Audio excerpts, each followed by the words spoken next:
okay, so have you ever, like, just stopped and thought, what if this is all fake? What if it's all fake? Yeah, like, what if we're all just living in some kind of crazy computer simulation? Like the Matrix. Yeah, I know what you mean. That idea has been around for a while. Like you said in sci-fi with The Matrix. But did you know there's a pretty serious philosophical argument about it too? Really? Yeah. So it's not just like a cool idea for a movie. Not at all. There's this philosopher named Nick Bostrom, and he's got this whole argument about it. What does he say?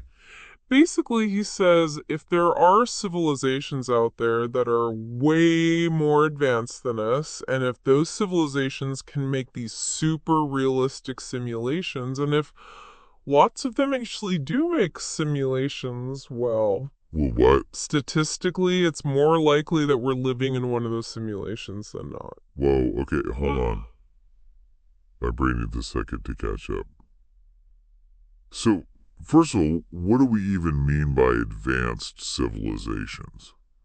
Like, how advanced are we talking here? I'm talking way beyond anything we can even imagine right now. We're talking civilizations that Bostrom calls posthuman. Posthuman? Yeah, think harnessing the energy of entire planets, or even stars for That's computation. for computers. Seriously. How would that even work? So imagine a computer the size of a sugar cube that can do 10 to the power of 21 operations every second. That's a lot. Right. It's a real design that some scientists have come up with. Now, picture a computer the size of a planet. We're talking 10 to the power of 42 operations per second. It's just mind-blowing. Okay, so with that kind of power, I guess making a simulation that feels real to us wouldn't be that hard, huh? Exactly. And here's the thing. Simulating a human brain might not even take as much power as you'd think. Oh, really? Some scientists say it would only take about 10 to the 14 operations per second. That's still a lot, but I guess compared to a planet-sized computer. It's nothing. They wouldn't need to simulate the whole universe perfectly. Just our little corner of it. Right, like how often do I really stop and think about what's going on at a microscopic level? Exactly. The simulation would only need to be detailed enough for the things we interact with directly. Okay, I get it. But what if we, like, tried to look for glitches? You know, like cracks in the system. Could they stop us from finding those? If they're advanced enough to create this whole reality, they could probably predict what we do and fill in the gaps. Like fix the code as we go? Kind of. Or even rewind the simulation to fix something and then edit our memory so we don't even notice. Now that's just creepy. But okay, let's say we did find something. Like some undeniable proof that things weren't what they seemed. What then? Well, that's where Bostrom's argument gets really interesting. He says there are 3 possible scenarios. Okay, I'm listening. What are the options? So the first possibility is that almost every civilization like ours, well, they kind of just hit a dead end. They don't make it to posthuman. Right, they never get to that level. Maybe Yeah. there's something that stops them. Like some kind of great filter.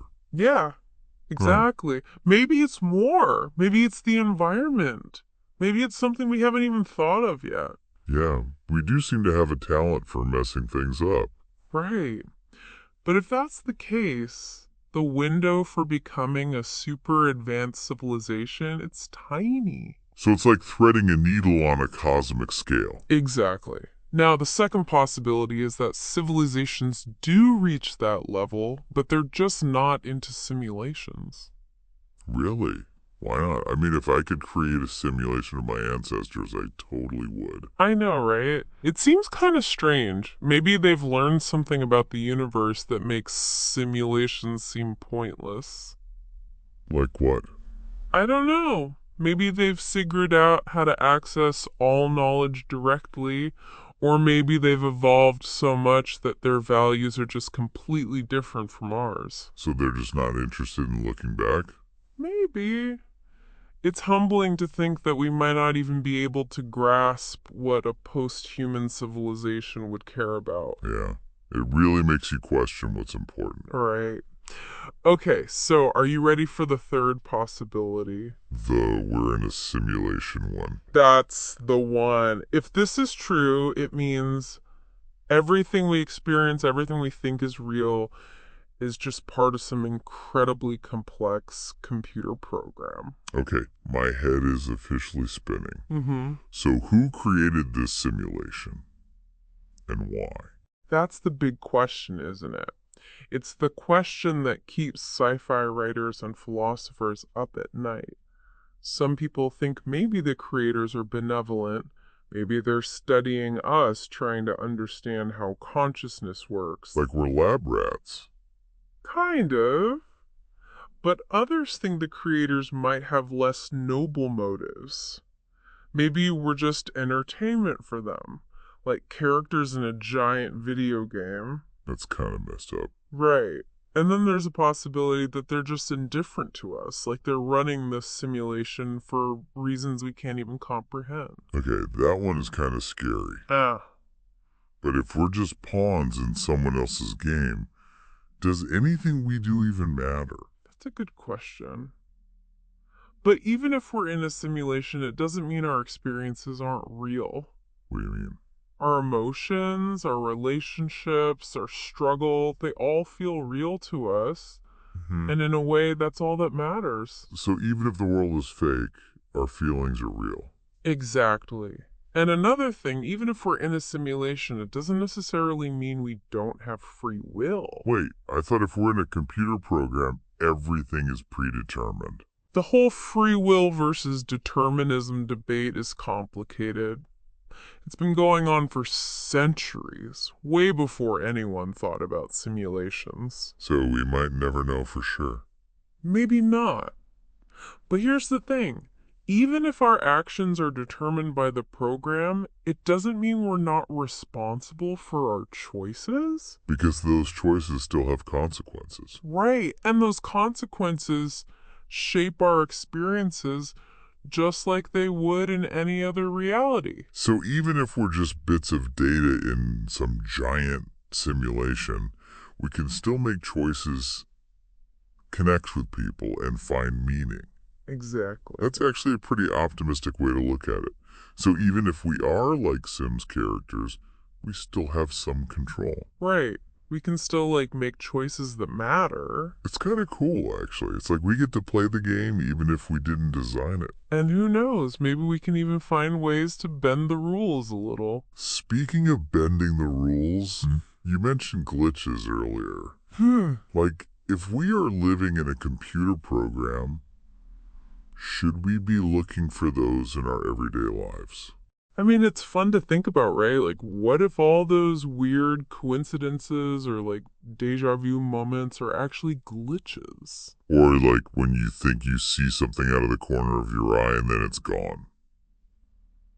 Yeah, but how would we ever know for sure? What if it's just our brains messing with us? True. Our brains are pretty good at finding patterns even if they aren't really there. Exactly.